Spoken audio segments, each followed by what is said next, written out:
నాకు అర్థం కావట్లేదు. లాస్ట్ 2019 ఎలక్షన్లో పితాని బాలకృష్ణ గారికి సెట్టిబరిజలకి పెద్దపీట వేస్తూ ఫస్ట్ టికెట్ అనౌన్స్ చేశారు. చాలా సంతోషపడ్డాం. ఆయన ఒక స్ట్రాటజీ కలిగిన వ్యక్తి, ఒక సిద్ధాంతాలు కలిగిన వ్యక్తి. ఇది కులం పార్టీ కాదు, బయట అందరూ కూడా ఇది కులం పార్టీ అంటే ఇది కులం పార్టీ కాదు అని చెప్పి నమ్మి ఆయనకి మద్దతుగా నిలిచి 2 చోట్ల ఆయన ఓడిపోయినప్పటికీ హీఈస్ ఎ స్ట్రాంగ్ పర్సనాలిటీ నుంచుంటారని నమ్మి బలంగా ఆయన వెనక అడుగేయడం జరిగింది. ఈరోజు చూసుకుంటే 21 సీట్లు తీసుకుని పార్టీ ఈ మతానికి పొత్తుకెళ్ళడం ఎందుకో నాకు అర్థం కావట్లేదు. ఈ 21 సీట్లలో కూడా ఎంతమంది తెలుగుదేశం పార్టీ నుంచి వచ్చిన వాళ్ళు ఉన్నారో, వైసీపీ పార్టీ నుంచి రిజైన్ చేసి వచ్చిన వాళ్ళు ఉన్నారో మనందరం కూడా చూసుకుంటున్నాము. 21 సీట్లలో చూసుకుంటే ఒకే ఒక్క మహిళకు కేటాయించడం జరిగింది. ఒకటి మహిళకు కేటాయించారు 21 సీట్లలో. ఇది ఎంతవరకు న్యాయం? ఇది మహిళలకి ఏ ప్రాధాన్యత ఇస్తున్నారో నాకు అర్థం కావట్లేదు. అదేవిధంగా సెట్టిబరిజలకైతే ఒక్క టికెట్ కూడా లేదు. అంటే మేము ఎప్పుడు కూడా మాట్లాడితే ఆయన పెద్ద ఇది మాకు యువత కావాలి, ఉడుకు రక్తం కావాలి, వీర మహిళలు కావాలి అని చెప్పుకునే వ్యక్తి చట్టసభలకు వెళ్ళడానికి మాత్రం యువత సరిపోదు, వీర మహిళలు సరిపోరు, ఉడుకు రక్తం అక్కర్లేదు ఆయనకి. ఇక్కడ కాకినాడ రూరల్లో ఒక ముసలుడికి ఇచ్చారు కదండి, ముఖ్యమంత్రి అని పలకడం కూడా చేత కాని ఒక దద్దమ్మకి, ఒక సన్నాసికి ఈరోజు కాకినాడ రూరల్లో జనసేన టికెట్ కేటాయించారు.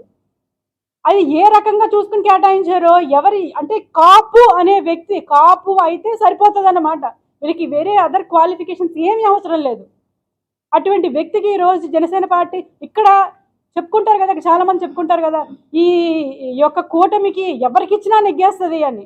అంటే సన్నాసులకి దద్దమ్మలకి ఇచ్చినా కూడా నెగ్గేస్తుంది. ప్రజల యొక్క వాళ్ళ ఇంటర్నల్ ఆలోచనలు అవసరం లేదు.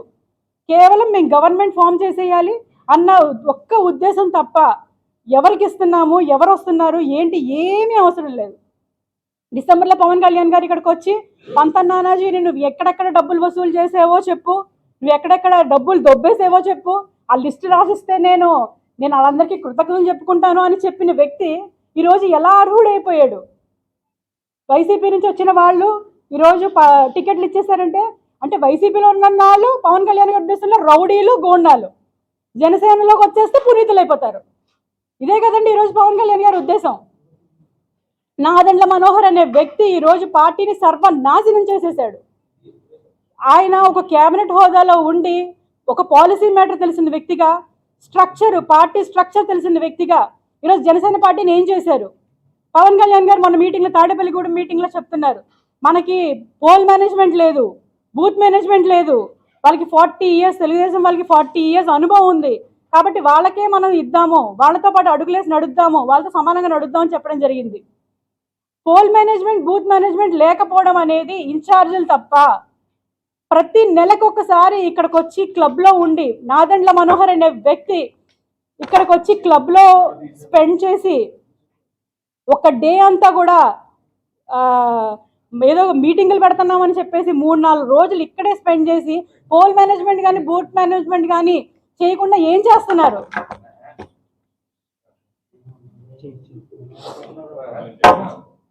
ఇది నేను పత్రికా ముఖంగా, మీడియా ముఖంగా జనసేన పార్టీని ప్రశ్నిస్తున్నాను.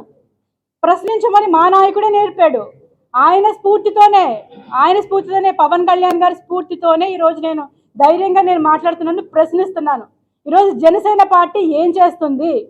పోల్ మేనేజ్మెంట్, బూత్ మేనేజ్మెంట్ లేకుండా దశాబ్ద కాలంగా పార్టీలో ఉన్నారు కదా ఆయన, దశాబ్ద కాలం పార్టీని నడిపారు కదా ఆయన.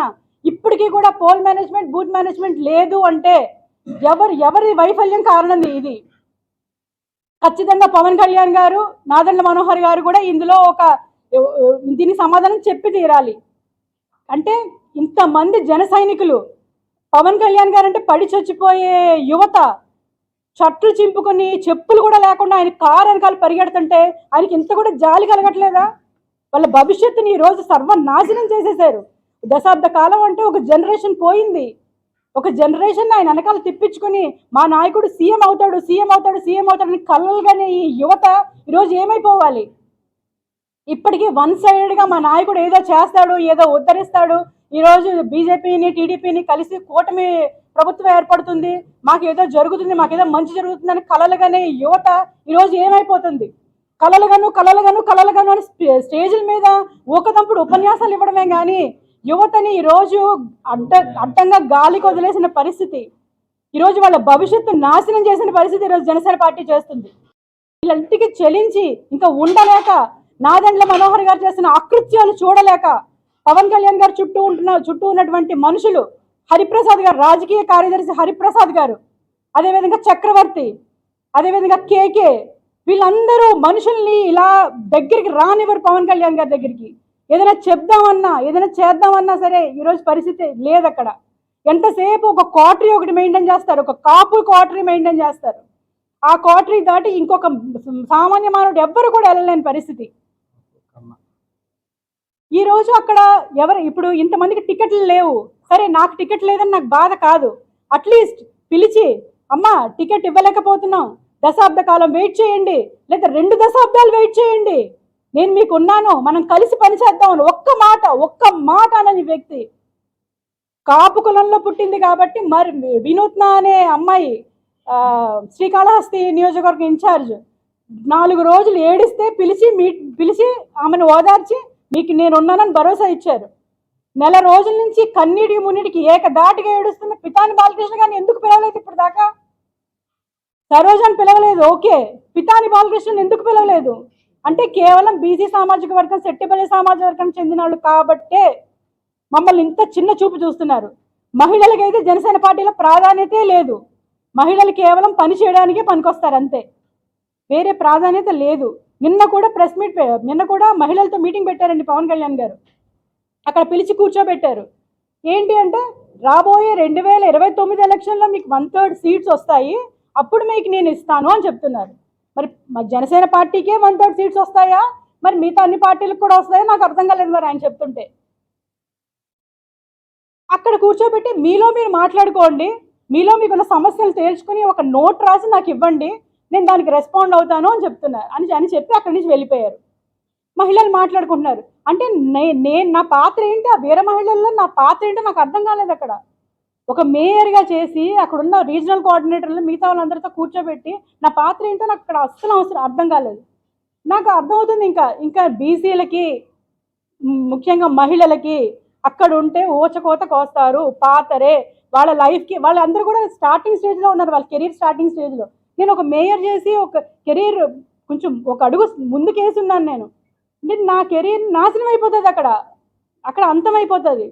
జనసేన పార్టీ అనేది ఒక రెసిడెన్షియల్ కాలేజ్ అండి. అది అటెండెన్స్లు వేసుకోవడము, సెల్లలు బయట పెట్టి మీటింగ్లకి వెళ్ళడము, ఒక కార్పొరేట్ ఆఫీస్ లాగా మెయింటైన్ చేస్తారు దాన్ని. ఇలాంటి పార్టీకి నేను ఇవాళ రిజిగ్నేషన్ ఇవ్వాలని మేమిద్దరం కూడా నేను నా భర్త కూడా ఎప్పుడు అనుకోలేదండి. పవన్ కళ్యాణ్ గారిని వదిలేస్తాను అని నేను ఎప్పుడు అనుకోలేదు. అందుకే నేను ఆ బాధ చెప్పలేకపోయాను అంతే అండి.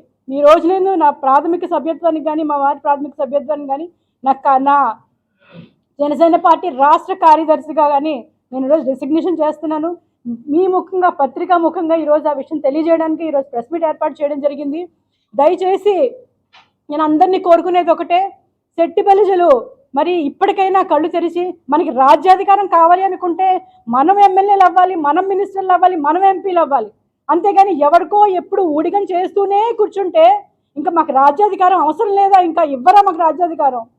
ఒకళ్ళేమో రెడ్ల పార్టీ అని, ఒకళ్ళేమో కమ్మోళ్ళ పార్టీ అంటారు. ఇప్పుడు కాపుల పార్టీ తయారయ్యింది. ఇంకెక్కడ కాపులకే టికెట్లు ఇచ్చుకుంటారు, కాపులకే చేసుకుంటారు. నేను కాపుల వ్యతిరేకిని కాదు, రెడ్ల వ్యతిరేకిని కాదు, చౌదరీస్ వ్యతిరేకిని కాదు. మాకు కూడా రాజ్యాధికారం ఇవ్వండి, మమ్మల్ని కూడా మీలో భాగస్వామ్యాలు చేసుకోండి అని చేతులు ఎత్తి వేడుకుంటున్నాను. నేను ఈ సందర్భంగా నా రిజిగ్నేషన్ లెటర్ని చూపిస్తున్నాను.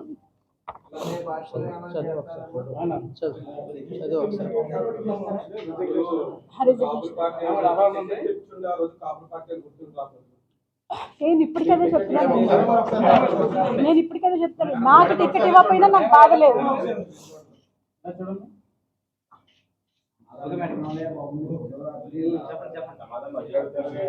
ప్రతి